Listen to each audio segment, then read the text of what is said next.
Hi all. So, మనకి ఇంకో కొత్త నోటిఫికేషన్ రావడం జరిగింది. సో, ఈ యొక్క నోటిఫికేషన్ అనేది మనకి డిస్ట్రిక్ట్ కోర్ట్ నుంచి రావడం జరిగిందనమాట. సో, ఈ యొక్క డీటెయిల్స్ అన్నీ కూడా మనం ఈ వీడియోలో డిస్కస్ చేద్దాం. ఈ వీడియో చివరి వరకు చూడండి. అలాగే మన వీడియోని మాత్రం ఖచ్చితంగా లైక్ చేయండి. అలాగే ఈ యొక్క వీడియో మీకు హెల్ప్‌ఫుల్ అవుతుంది అనుకుంటూ ఒకవేళ మీకు మీరు సూటబుల్ కాకపోయినా మీ ఫ్రెండ్స్‌లో గాని, ఫ్యామిలీ మెంబర్స్‌లో గాని ఎవరైనా సూటబుల్ అనుకుంటే వాళ్ళకి ఈ వీడియో ఖచ్చితంగా షేర్ చేయండి. సో, ఇప్పుడు మొత్తం మనం ఈ వీడియో డీటెయిల్స్ అన్నీ కూడా ఈ వీడియోలో డిస్కస్ చేద్దాం. ఈ వీడియో చివరి వరకు చూడండి స్కిప్ చేయకుండా. సో, ముందుగా చూసుకుంటే మనకి డిస్ట్రిక్ట్ కోర్ట్ నుంచి రావడం జరిగింది. సో, ఈ యొక్క నోటిఫికేషన్ ఎక్కడి నుంచి వచ్చిందంటే, తెలంగాణలో ఉన్న ములుగు డిస్ట్రిక్ట్ నుంచి మనకి నోటిఫికేషన్ రావడం జరిగిందనమాట. సో, ఇది ఓన్లీ ములుగు డిస్ట్రిక్ట్ వాళ్ళే కాదు. సో, అన్ని డిస్ట్రిక్ట్స్ వాళ్ళు కూడా అప్లై చేసుకోవచ్చు. సో, వీళ్ళ నోటిఫికేషన్ అయితే ఎక్కడ స్పెసిఫిక్‌గా మెన్షన్ చేయలేదన్నమాట. ఓన్లీ ఆ డిస్ట్రిక్ట్ వాళ్ళే అప్లై చేయాలని చెప్పి. సో, ఎవరైనా సరే అప్లై చేసుకోవచ్చు. అప్లై ప్రాసెస్ ఎలా అప్లై చేయాలి మొత్తం అన్నీ కూడా ఈ వీడియోలో డిస్కస్ చేద్దాం. సో, ఎడ్యుకేషన్ క్వాలిఫికేషన్ ఏంటి, సాలరీ ఎంత, స్టార్టింగ్ డేట్ ఎప్పుడు, క్లోజింగ్ డేట్ ఎప్పుడు, ఇలా మొత్తం అన్నీ కూడా వీడియోలో డిస్కస్ చేద్దాం. ఈ వీడియో స్కిప్ చేయకుండా చివరి వరకు చూడండి. సో, ముందుగా మనం ఇక్కడ చూసుకుంటే మనకి అప్లికేషన్స్ అనేది ఆల్రెడీ స్టార్ట్ అయిపోయాయి. అండ్ అలాగే లాస్ట్ డేట్ వచ్చేసరికి మనకి 13 అనమాట. నెక్స్ట్ మంత్ 13థ్ కల్లా అప్లికేషన్స్ క్లోజ్ అయిపోతాయి. అండ్ అలాగే ఇక్కడ మనం చూసుకుంటే పోస్టులు వచ్చేసరికి మనకి 2 పోస్టులకి వీళ్ళు రిక్రూట్ చేసుకోవడం జరుగుతుందనమాట. ఒకటేంటంటే సీనియర్ సూపరింటెండెంట్, హెడ్ క్లర్క్, ఇంకోటి ఆఫీస్ సబ్ కోఆర్డినేటర్. సో, ఈ 2 పోస్టులకి కూడా మనకు ఒక్కొక్క వేకెన్సీస్ రిలీజ్ చేయడం జరిగిందనమాట. అండ్ అలాగే సాలరీ చూసుకుంటే సీనియర్ సూపరింటెండెంట్‌కి మనకి 40,000 పర్ మంత్ వస్తది. అలాగే ఆఫీస్ సబ్ కోఆర్డినేటర్‌కి 15,600 అనమాట. ఓకేనా. సో, అలాగే ఆఫీస్ సబ్ కోఆర్డినేటర్‌కి మనం basic 7th to 10th qualification ఉంటే సరిపోతుందనమాట. మన క్వాలిఫికేషన్ అన్నీ కూడా మనం ఈ వీడియోలో డిస్కస్ చేద్దాం. సో, అలాగే చూసుకుంటే మనం ఇప్పుడు ఏజ్ లిమిట్ చూసుకుంటే మినిమమ్ వచ్చేసరికి 18 ఇయర్స్ ఉండాలి. ఎప్పటికల్లా అంటే సెప్టెంబర్ 1 కల్లా మనకి మినిమమ్ 18 ఉండాలి. అలాగే మాక్సిమం వచ్చేసరికి 34 ఇయర్స్ అనమాట. సో, 34 ఇయర్స్ అబోవ్ ఉన్నవాళ్ళు సో, ఈ యొక్క నోటిఫికేషన్‌కి ఎలిజిబుల్ కారనమాట.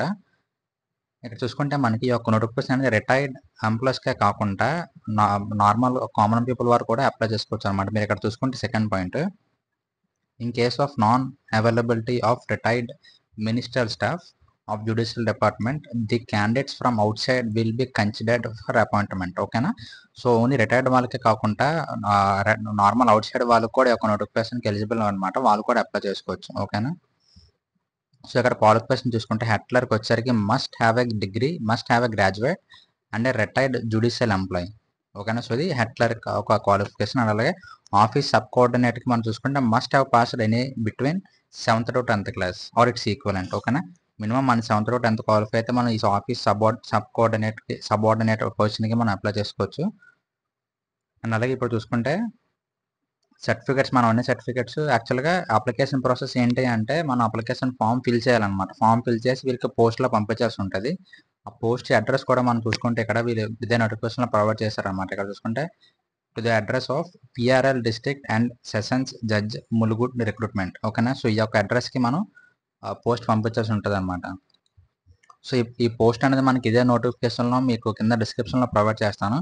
సో, మీరు అక్కడ క్లిక్ చేసి కిందకి స్క్రోల్ చేస్తే 4th పేజ్‌కెళ్తే మీకు అప్లికేషన్ ఫార్మ్ అనేది ఉంటదనమాట. ఇక్కడ చూసుకుంటే application for the post of అని రాసి, ఇక్కడ మీరు ఏ పోస్ట్‌కి అప్లై చేద్దాం అనుకుంటున్నారో 2 పోస్టులు ఇచ్చారు కదా. సో, ఆ 2 పోస్టులు మీరు ఏ పోస్ట్‌కి అప్లై చేద్దాం అనుకున్నారో ఆ పోస్ట్ నేమ్ ఇక్కడ రాసి, అలాగే మీ ఫోటోగ్రాఫ్ అటాచ్ చేసి, మొత్తం అన్నీ కూడా డీటెయిల్స్ అన్నీ ఫిల్ చేసి, అలాగే నెసెసరీ డాక్యుమెంట్స్ మీ Aadhaar card, caste certificate, education documents ఇవన్నీ కూడా జిరాక్స్ కూడా అటాచ్ చేసి, మీరు ఆ అడ్రస్, స్పెసిఫిక్ అడ్రస్ చెప్పాను కదా ఇందాక, ములుగు డిస్ట్రిక్ట్ కోర్ట్. సో, ఆ యొక్క అడ్రస్‌కి మీరు కొరియర్ చేయాల్సి ఉంటదన్నమాట. కొరియర్ చేసినా పర్వాలేదు, పోస్ట్‌లో పంపించినా పర్వాలేదనమాట. ఓకేనా.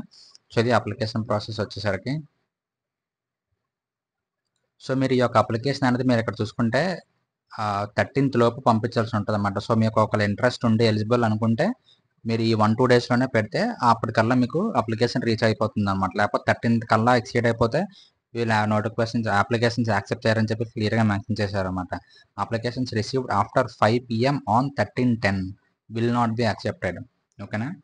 సో, మీరు 13 తర్వాత గాని ఒకవేళ మీరు ఎందుకంటే ఇది పోస్ట్ కాబట్టి కొంచెం డిలే అయ్యే అవకాశం ఉంటది. సో, ఒకవేళ మీరు ఎలిజిబుల్ అయ్యి అప్లై చేద్దామని అనుకుంటే కొంచెం ఎంత వీలైతే అంత బేగా అప్లై చేయడానికి ట్రై చేయండి.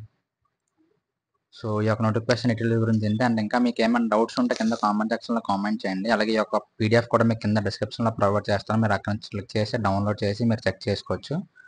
అండ్ అలాగే నెక్స్ట్ వీడియో కోసం మన ఛానెల్‌ని ఫాలో అవుతున్నాను. And thank you so much.